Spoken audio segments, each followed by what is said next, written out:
আবৃত্তি করছি কবি রবীন্দ্রনাথ ঠাকুরের কবিতা বীর পুরুষ। মনে করো যেন বিদেশ ঘুরে মাকে নিয়ে যাচ্ছে অনেক দূরে। তুমি যাচ্ছ পালকিতে মা চড়ে, দরজা দুটো একটুকু ফাঁক করে। আমি যাচ্ছি রাঙা ঘোড়ার পরে, টকবকিয়ে তোমার পাশে পাশে। রাস্তা থেকে ঘোড়ার খুঁড়ে খুঁড়ে রাঙা ধুলোয় মেঘ উড়িয়ে আসে। সন্ধে হলো, সূর্য নামে পাটে, এলেম যেন জোড়া দিঘির মাঠে। ধুধু করে যেদিক পানে চাই, কোনোখানে জনমানব নাই। তুমি যেন আপন মনে তাই ভয় পেয়েছ, ভাবছ এলেম কোথা।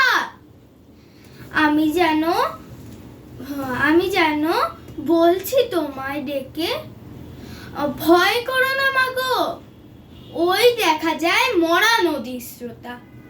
চোরঘাটাতে মাঠ গিয়েছে ঢেকে, মাঝখানেতেই পথ গিয়েছে বেঁকে। গরু বাছুর নেই কোনোখানে, সন্ধে হতে গেছে গায়ের পানে। আমরা কোথায় যাচ্ছি কে তা জানে, অন্ধকারে দেখা যায় না ভালো। তুমি যেন বলছো আমায় ডেকে, দিঘির ধারে ওই যে কিসের আলো। এমন সময় হারে রে, ওই যে কারা আসতেছে ডাক ছেড়ে। তুমি যেন পালকিতে এক কোণে ঠাকুর দেবতা স্মরণ করছো মনে। পেয়ারাগুলো পাশের কাটা বনে, পালকি ছেড়ে কাঁপছে থর থর। আমি যেন বলছি তোমায় ডেকে, আমি আছি, ভয় কেন মা করো। হাতে লাঠি, মাথায় ঝাঁকড়া চুল, কানে তাদের গোজা জবার ফুল। আমি বলি খবরদার, এক পা কাছে আসিস যদি আর। এই চেয়ে দেখ আমার তলোয়ার, টুকরো করে দেব তোদের সেরে।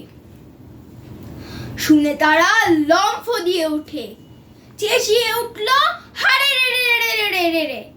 তুমি বলছো যাস রে খোকা উড়ে, আমি বলছি দেখো না চুপ করে।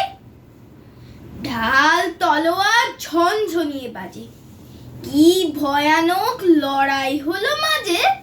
শুনে তোমার গায়ে দেবে কাটা। কত লোক যে পালিয়ে গেল ভয়ে, কত লোকের মাথা